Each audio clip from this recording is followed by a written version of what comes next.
तुझ मिल जाए, तुझ मिल जाए रामा श्याम, राधे राधे गाएंगे मन चल रे वृंदावन धाम, राधे राधे गाएंगे, ओ राधे राधे गाएंगे, राधे राधे गाएंगे, श्यामा श्यामा गाएंगे, श्यामा श्यामा गाएंगे रे वृंदावन धाम, राधे राधे गाएंगे मन चल रे वृंदावन धाम, राधे राधे गाएंगे।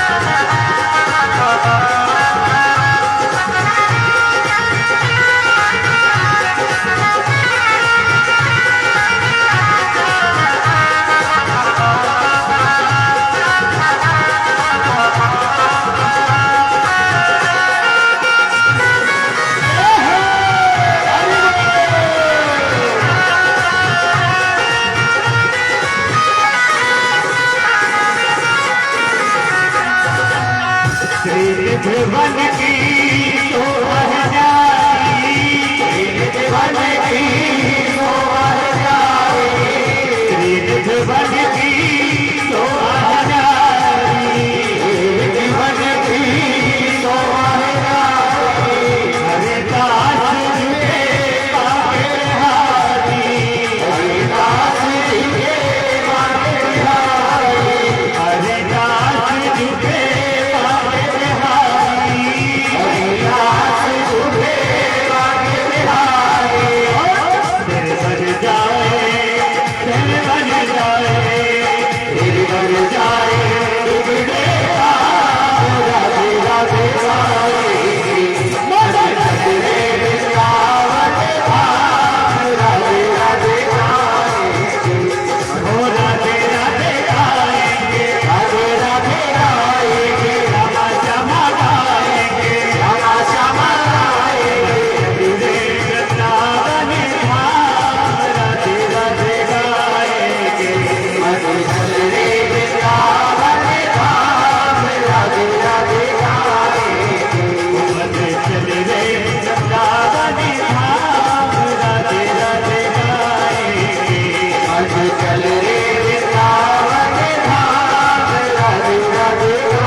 इतना बड़ा देवों को परित्याग कर करके वृंदावन में आ जाते हैं, जहां केवल तुलसियों का बनता कोई मकान नहीं था।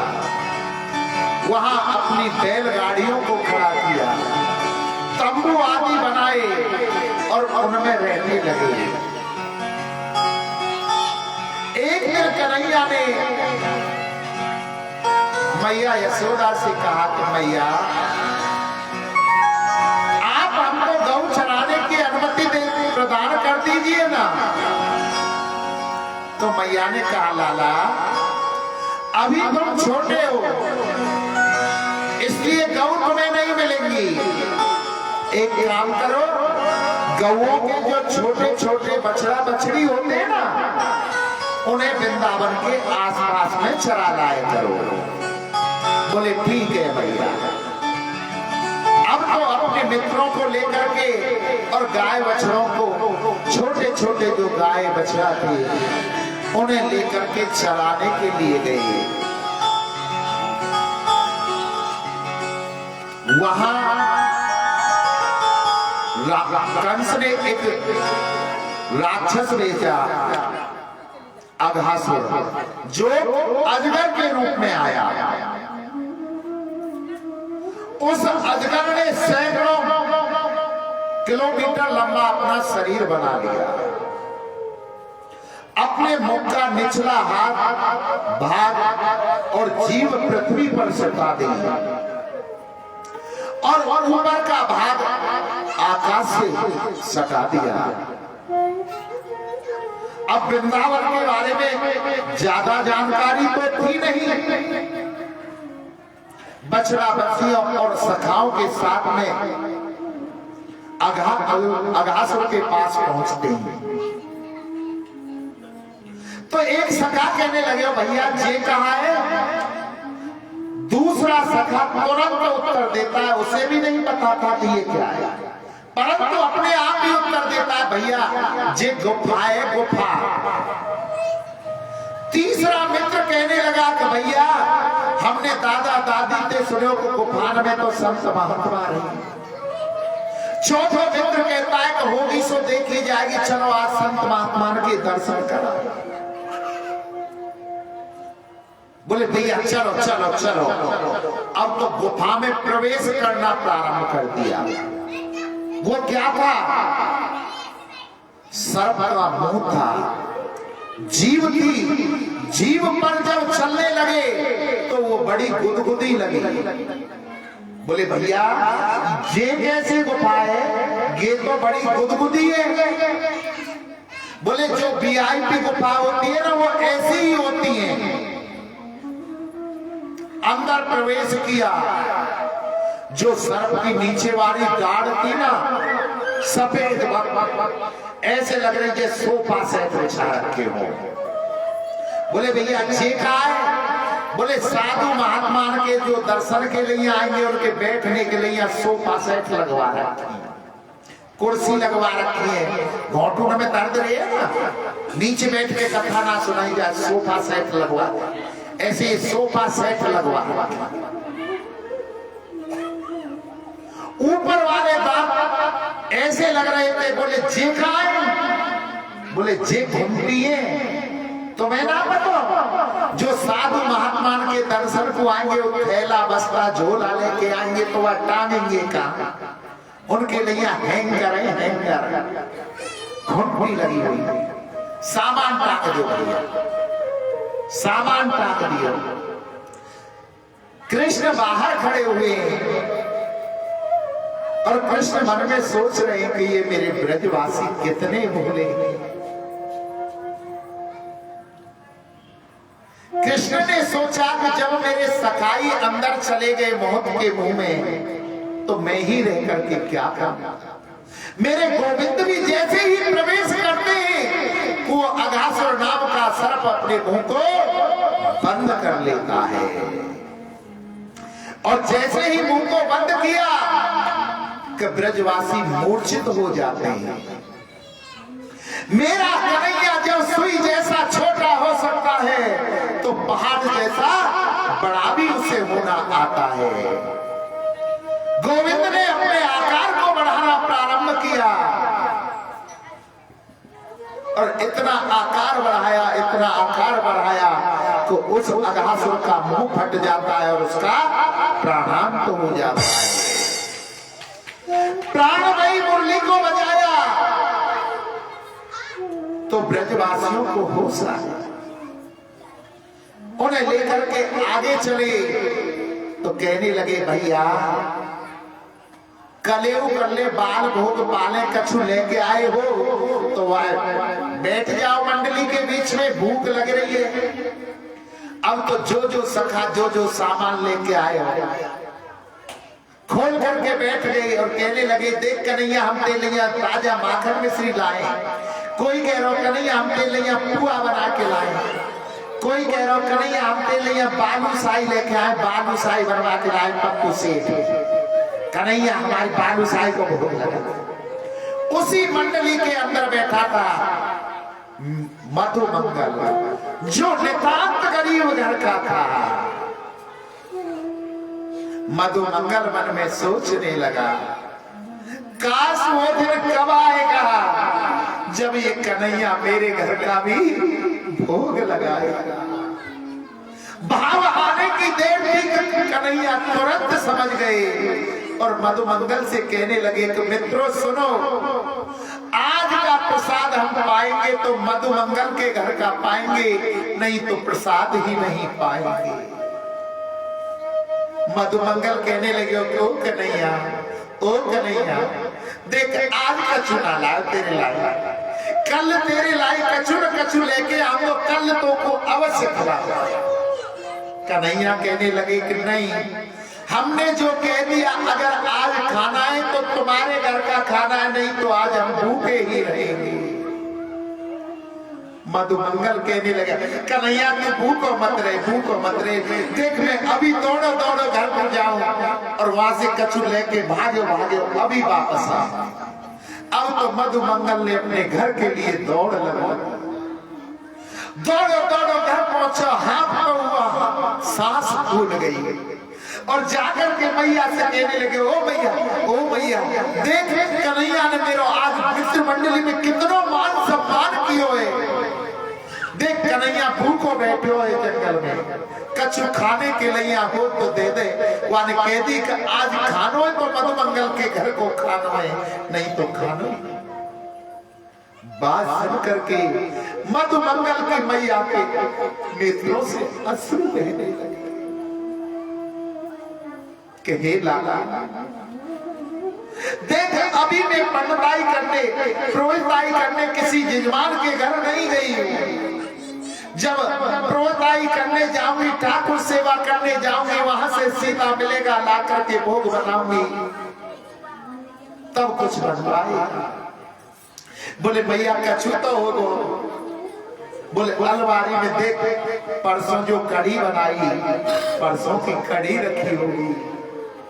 मधुमंगल ने जाकर के देखा कढ़ी खट्टी हो गई, खटास आ रही थी। एक बार तो मधुमंगल का मन भी खट्टा हो गया और फिर मन में सोचने लगा कि कछु तो कन्हैया के लिए लेकर के चलना है। आज मधुमंगल उस खट्टी कढ़ी की मटकी को लेकर के अपने घर से चल देते हैं जंगल के लिए। और जब 1.5 खेत रह गए, एक झुंड के पीछे खड़े होकर के सोचने लगे कि मैं कन्हैया को ये खट्टी कढ़ी नहीं खवा सकता हूँ, वो तो ताजा माखन मिश्री खाता है, मेरा कन्हैया कहाँ ये खट्टी कढ़ी खाएगा। अगर इस कढ़ी को मैं इस झुंड में छुपाता हूँ तो कन्हैया इतना नटखट है कि वो ढूंढ लेगा, अगर मैं इसे फेंकता हूँ तो आवाज होगी। मैं एक काम करता हूं, न बचेगा बांस न बजेगी बांसुरी, मैं ही इस खट्टी कढ़ी को खा जाता हूं। जब खट्टी कढ़ी ही नहीं बचेगी तो गोविंद कहां से खाएंगे। आज मधुमंगल ने उस मटकी को अपने मुंह से लगाया और कढ़ी को पीना प्रारंभ कर दिया। किसी ग्वाल वाल की दृष्टि मधुमंगल पर पड़ जाती है। अरे देखो मधुमंगल झुंड के पीछे क्या खा रहा है, क्या खा रहा है। अब तो सारे ग्वाल वाल कृष्ण कन्हैया उठ करके मधुमंगल के पास आते और देखा कि मधुमंगल कन्हैया ने देखा कि मधुमंगल कढ़ी खा रहा है। कन्हैया ने मधुमंगल से कढ़ी को ले लिया और उसकी झूठी कढ़ी को खाने लगे। कितने दयालु हैं। ब्रह्मलोक से ब्रह्मा जी ये देखने आए कि देखो तो सही ब्रज में तीनों लोकों का जो स्वामी गया है वो क्या कर रहा है। देखा वो तो ग्वाल वालों की झूठी कढ़ी को खा रहा है। बोले त्रिलोकी नहीं हो सकता। भगवान की परीक्षा लेने के लिए ब्रह्मा जी ने ग्वाल वालों को चुरा लिया, बछड़ा बच्चियों को चुरा लिया। जब कृष्ण ने देखा कि मेरे मित्र मेरे गाय बछड़ा सब यहां से गायब हैं, तो कृष्ण रोने लगे। ओ मधुमंगल, ओ श्री धामा, तुम कहां हो, तुम कहां हो। कोई आवाज नहीं आती। ध्यान लगा करके देखा कि ब्रह्मा जी चुरा करके ब्रह्मलोक को ले गए। तो गोविंद ने अपनी प्राणमयी मुरली को बजाया और जितने ग्वाल वाल थे उतने ही ग्वाल वाल अपने शरीर से प्रकट कर दिए। जैसा रूप था उनका वैसा रूप बना दिया। जितने बछड़ा पक्षी थे उतने वैसे ही रूप बना दिए और उन बछड़ा बछड़ी और ग्वाल वालों को साथ में लेकर के आ रही। संध्याकालीन समय का धूल उड़ करके गोविंद के मुखारविंद पर जम रही है। ऐसे लग रही है जैसे मोतियों की माला उनके चेहरों पर सजी हो। छोटी छोटी गैया, छोटे छोटे ग्वाल, छोटो सो बेलो मदन है गोपाल। बुरी बाकी ये हरिरा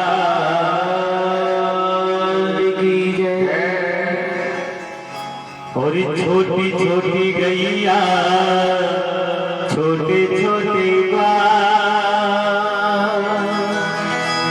छोटा समेरो मदने गोपाल। और छोटी छोटी गैया,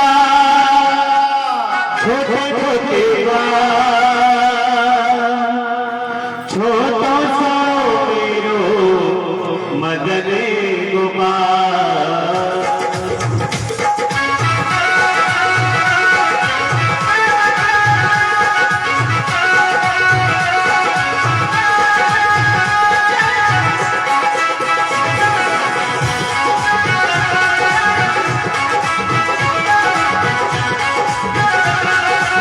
छोटी गैया, छोटे छोटे छोटी छोटी गैया, छोटे छोटे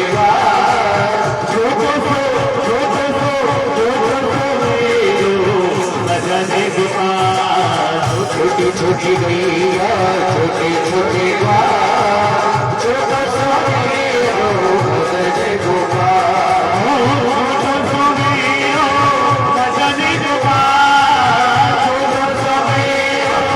मदने गोपाल। मदने गोपाल। छोटी छोटी गैया, छोटी छोटी छोटो सोमेरो मदने गोपाल।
बोले श्याम। अब तो मेरे कन्हैया ने यथारूप बना करके वृंदावन में प्रवेश किया। ग्वाल वालों का, गौ बछड़ों का, और ये क्रम 1 वर्ष तक चलता रहा। कन्हैया उसी रूप में वन में जाते हैं, गाय बछड़ों को, बच्चियों को चरा करके लाते हैं।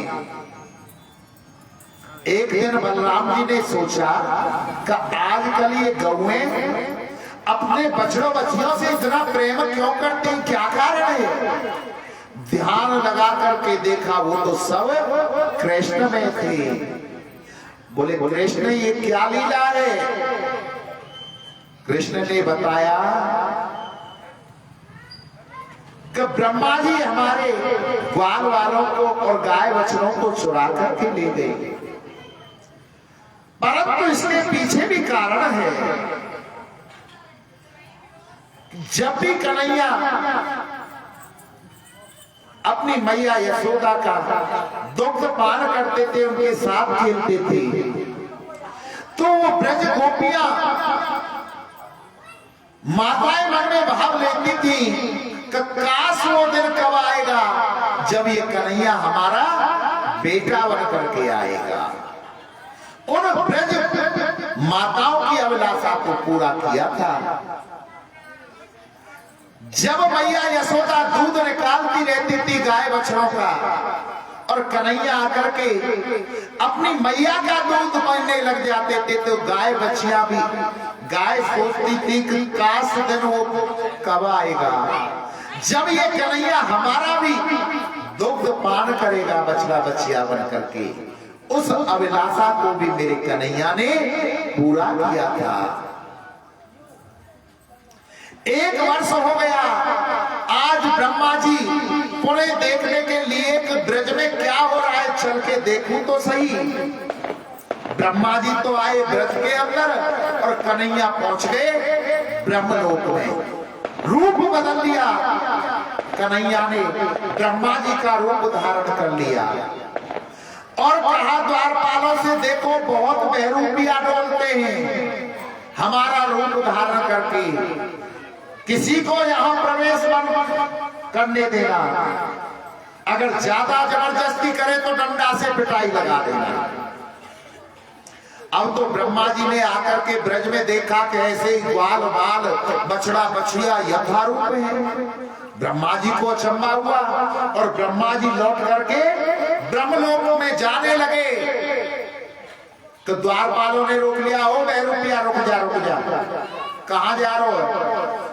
बोले हम ब्रह्मा हैं। बोले तू बहरूपिया, ब्रह्मा नहीं है, ब्रह्मा जी तो अंदर बैठे हैं। ब्रह्मा जी ने ध्यान लगा करके देखो, अंदर तो टेढ़ी टांगवार बैठे। बोले और चुरा ले हमारे बछड़ा बछिया ने, अब ले ले अपने ब्रह्मलोक के, हम ब्रह्मा जी बन गए। ब्रह्मा जी ने 40 मंत्रों में स्तुति की थी, परंतु गोविंद बोले नहीं। अपने ब्रज ग्वाल वालों को और बछड़ा बच्चियों को लेकर के आ गए।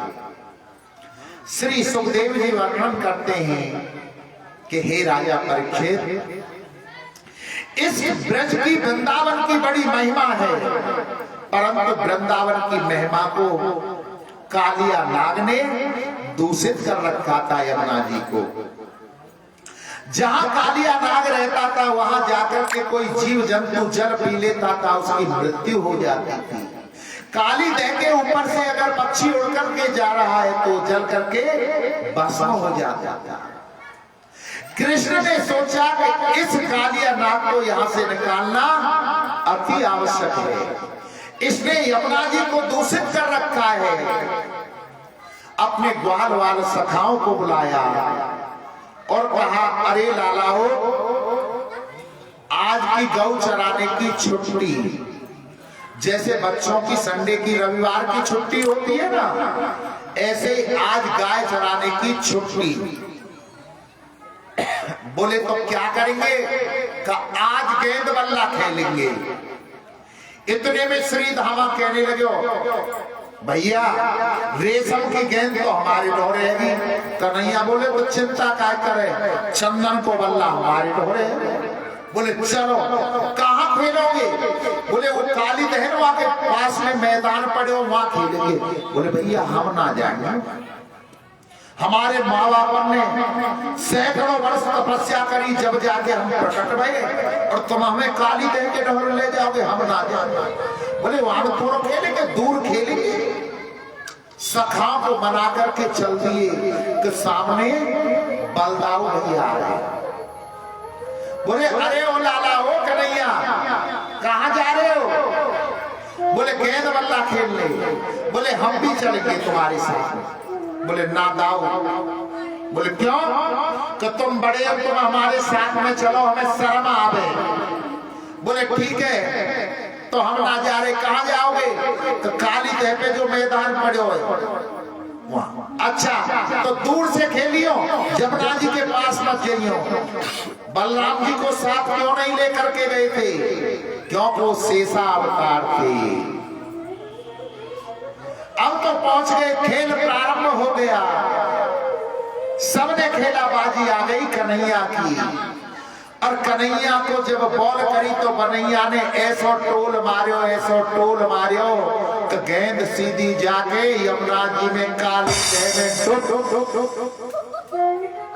अब तो श्री धामा कहने लगे ओ कन्हैया हमारी गेंद है, हमारी गेंद है।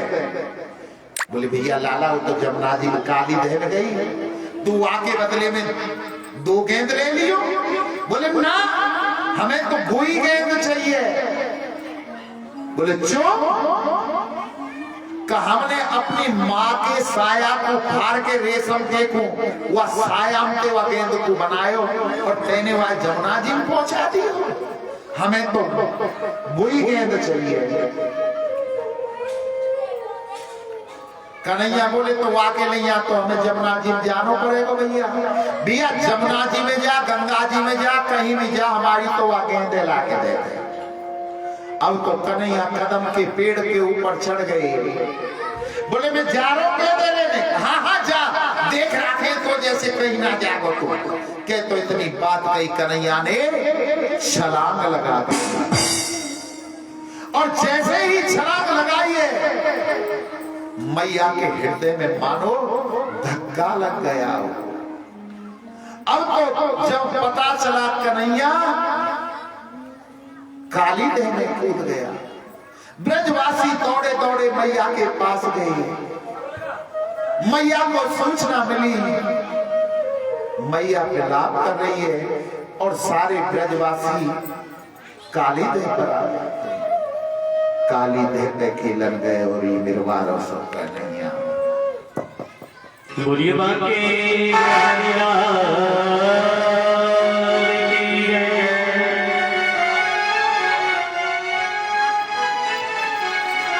और काली दह पर घेरन आयो रे निर्वारो कन्हैया।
बोलवा के हरि लाल की जय। जय जय श्री राम श्याम। साधु जी सीताराम। सीताराम, प्रेम से बोलो राधे श्याम। राधे श्याम। सारे ब्रजवासी आ गए वहां पर।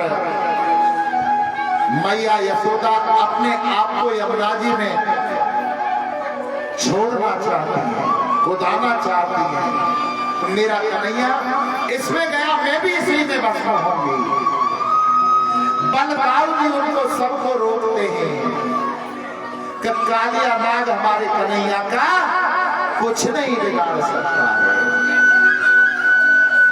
कन्हैया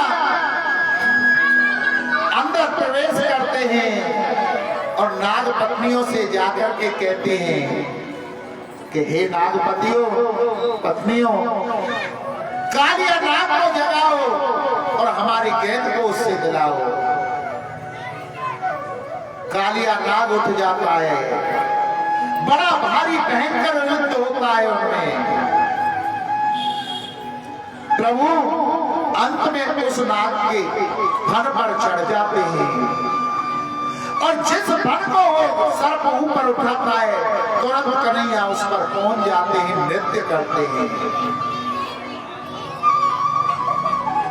नाग पत्नियां हाथ जोड़ करके कहने लगे कि हे प्रभु, हमारे पति को प्राण दो, प्राण दो, प्राण दो। गोविंद को दया आ जाती है। आज वो कालिया नाग कहता है कि हे गोविंद, मेरी भी प्रार्थना सुन लो। ये विष भी आपका दिया हुआ है। मैं तो एक श्राप के कारण यहां पर रहता हूं तो गरुड़ मुझे खा जाएगा, इसलिए छुप करके यहां पर रहता हूं।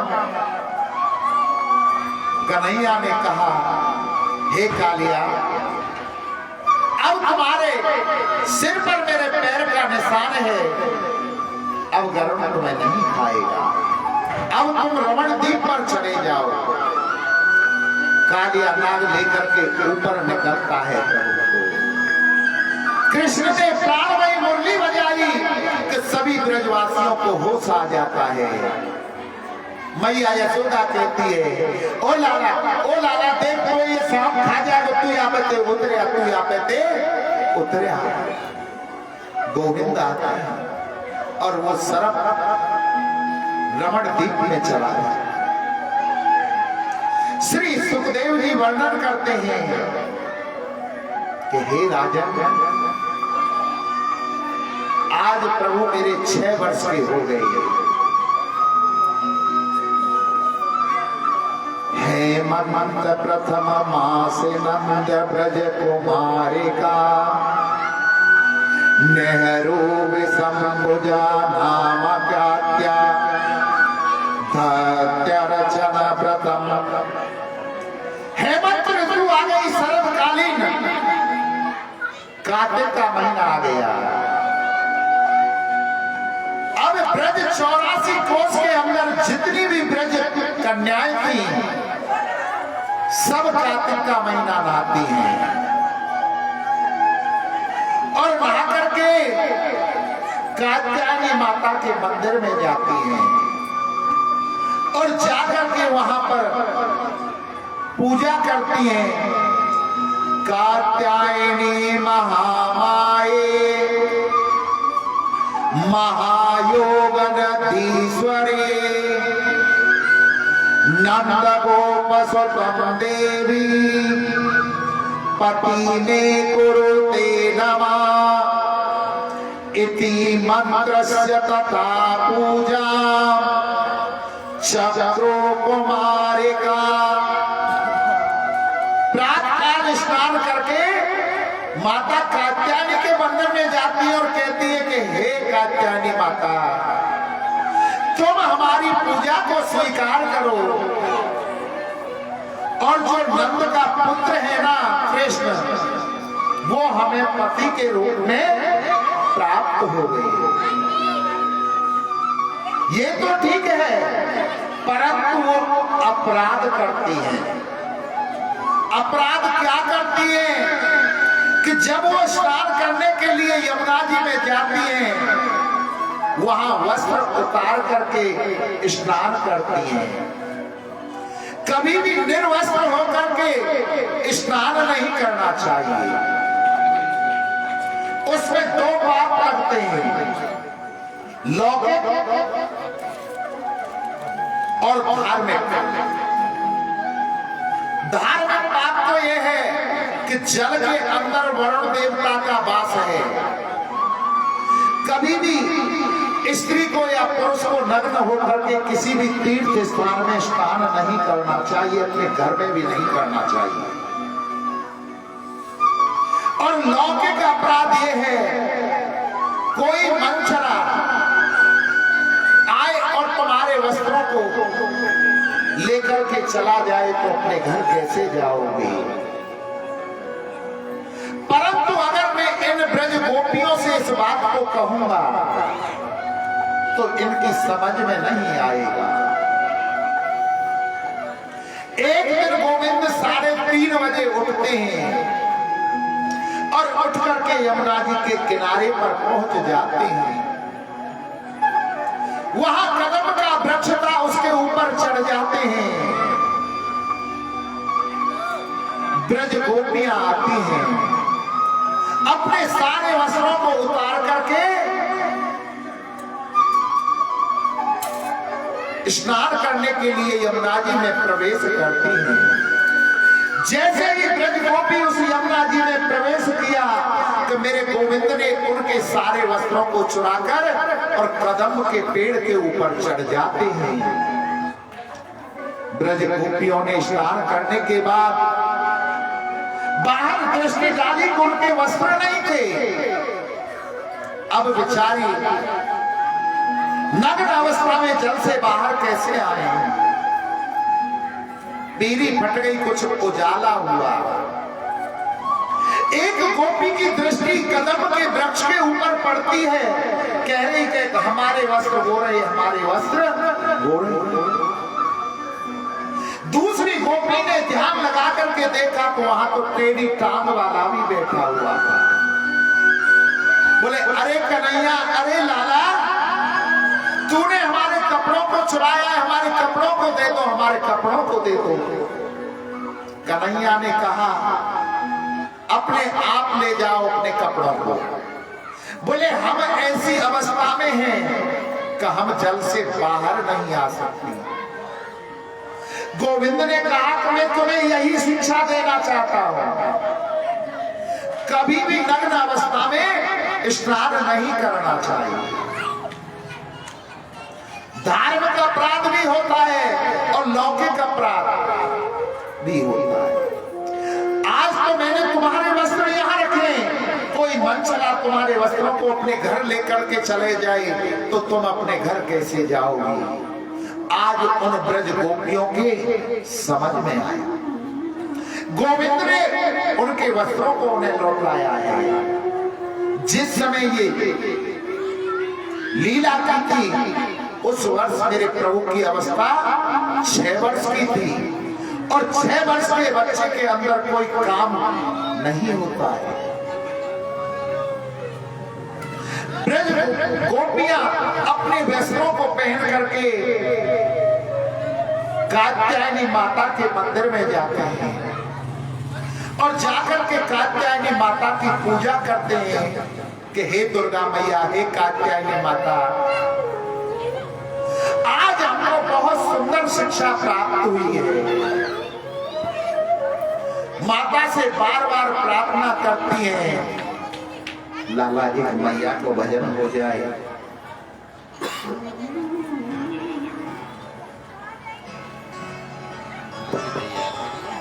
अरे करवाएंगे और मैया ये जीवन हमारा आपके शरीरों में है।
सीताराम। प्रेम से बोलो राधे श्याम। राधे श्याम। कात्यायनी माता की पूजा की आज गोविंद ने उन ब्रज गोपियों को बड़ी सुंदर शिक्षा प्रदान की। श्री सुखदेव जी वर्णन करते हैं कि हे राजन, अनन्याश्चिन्तयन्तो मां ये जना पुरिपासते तेषां नित्याभियोगानां योगक्षेम्य व्यहाम्यहम्। कि मनुष्य को अपने अंतःकरण को परमात्मा के चरणों में लगाना चाहिए और इन ब्रजवासियों को जब साक्षात परब्रह्म परमात्मा प्राप्त हो गया है तो अब इन्हें उधर उधर भटकने की जरूरत नहीं है। एक साधे सब सदे और सब साधे सब जाए। एक ही साधना करने से सब मिल जाते हैं और अगर सबके पीछे पड़ा जाए तो सब चले जाते हैं। जब साक्षात नारायण को ब्रजवासियों को प्राप्त हो गया तो इन्हें इधर उधर भटकने की जरूरत नहीं है। परंतु मैं अगर इन ब्रजवासियों से कहूं कि तुम इंद्र की पूजा छोड़ करके मेरी पूजा करो तो ये कहेंगे अरे ये तो नंद को छोड़ा है और अपने आप को भगवान बता रहा है।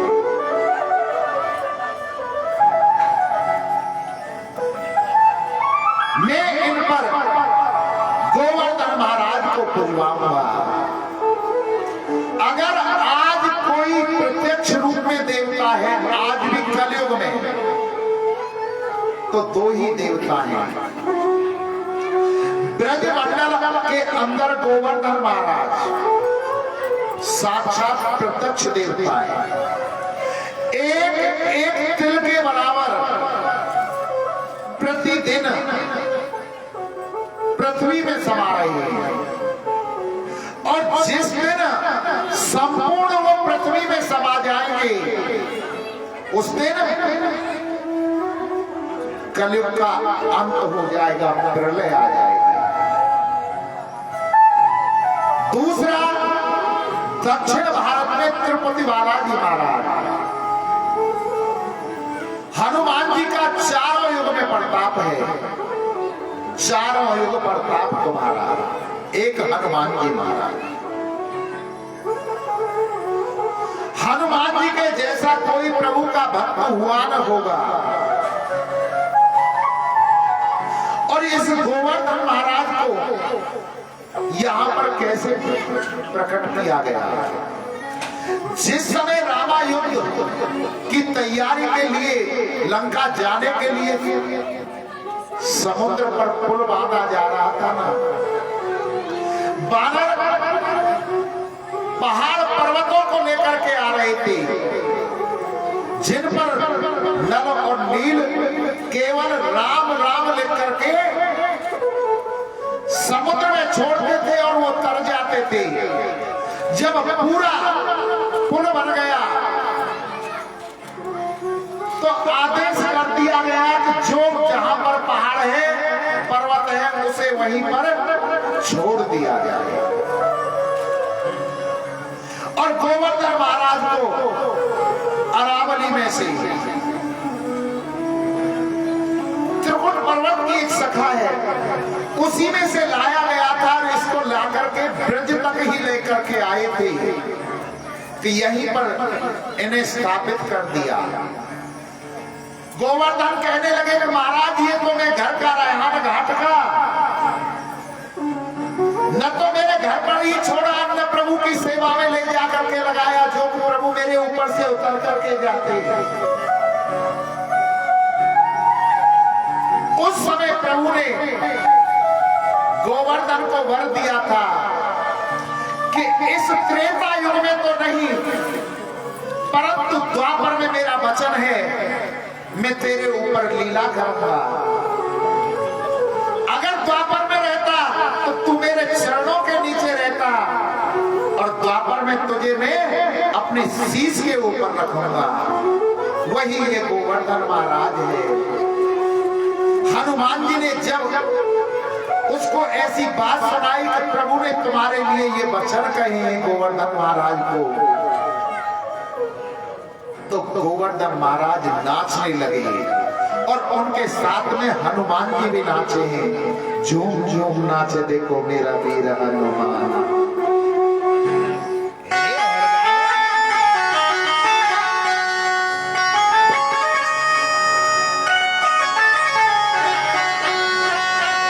झूम झूम नाचे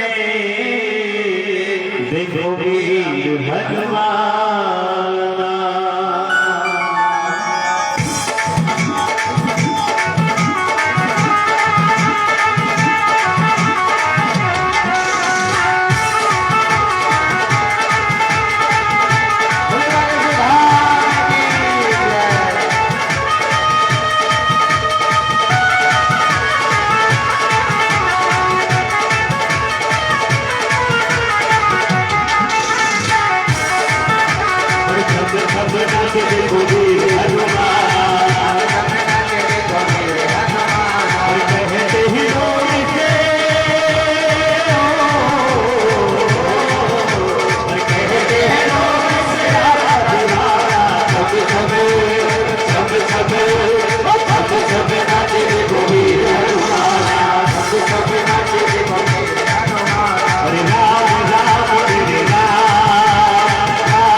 साधु जी सीताराम। सीताराम, प्रेम से बोलो राधे श्याम। राधे श्याम। गोविंद ने सोचा अगर ब्रजवासियों से मैं कहूंगा कि मेरी पूजा करो तो मुझसे कहेंगे कि ये तो नंद को छोड़ा है, मुझे गोवर्धन को पूजन कराना होगा। अब तो एक दिन मैया यशोदा मुंह पर कपड़ा बांध करके, डांटा बांध करके रसोई में पकवान बना रही है। कन्हैया पहुंचे, बोले मैया कहाँ बना रही हो? बोले दूर दूर, जय जय, बगैर नहाए रसोई में प्रवेश नहीं करना, जय जय के लिए पकवान पुआ बनाए जा रहे हैं। कन्हैया कहने लगे ओ मैया एक कचौड़ी दे। बोले नहीं नहीं पिटाई लगेगी। बोले कचौड़ी ना तो पकौड़ी दे। बोले कुछ भी नहीं मिलेगा, पिटाई लग जाएगी।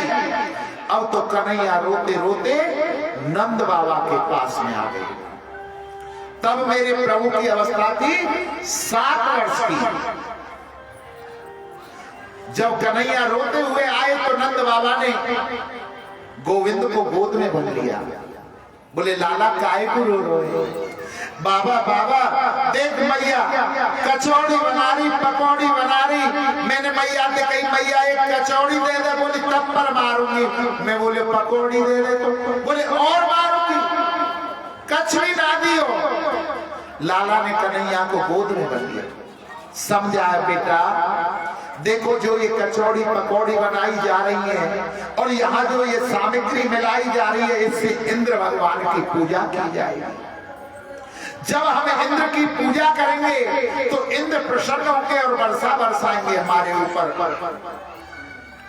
गोविंद कहने लगे बाबा हमारा देश तो कर्म प्रधान है, कर्म प्रधान विश्व कर राखा। कर्मणा जायते जंतु कर्मणे विलीयते, सुखम दुखम भयम क्षेमम कर्मणे वाली पद्धति। कि जो जैसा कर्म करता है कर्म के अनुसार फल प्राप्त होता है। ये कहाँ का लेना देना हुआ?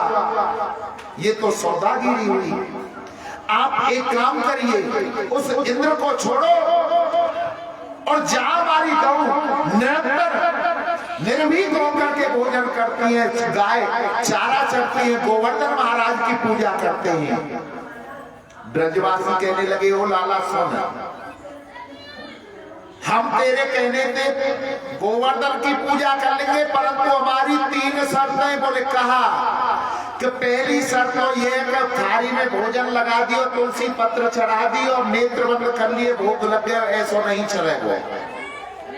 तेरे गोवर्धन महाराज को साक्षात हमारो प्रसाद पानो पर है। वो बोले ठीक बात है। दूसरी शर्त हमारी ये है कि हमारी जैसी भी टूटी फूटी सेवा है उसे तेरे गोवर्धन महाराज को स्वीकार करनी पड़ेगी। बोले ठीक है। और तीसरी शर्त हमारी ये है, अगर हमने इंद्र की पूजा बंद करके गोवर्धन की पूजा की और इंद्र रुष्ट हो गए हो तो तेरे गोवर्धन महाराज को हमारी रक्षा करनी होगी। बोले तीनों शर्त मंजूर है। अब तो 56 प्रकार के भोग बनने लगे, तैयारी है रही है। कहा का खुरचन है, खीर मोहन खमीरा और खुजली, खीर खजरा जलेबी कलाकंद बालूशाही है, मोहन थार मेवावती मटरी मसूर पाक, केक रसगुल्ला संग में रबड़ी सुहाई है, भुजिया नमकीन सेव गठिया सकल पारे और भुजिया समोसा पापड़ पकौड़ी बनाई है। मधुप श्याम नंद बाबा यशोदा संग सब सामग्री लेकर के गिरिराज के आज भोग में सभा सजाई है। 56 प्रकार के भोग हैं। किस प्रकार? छेना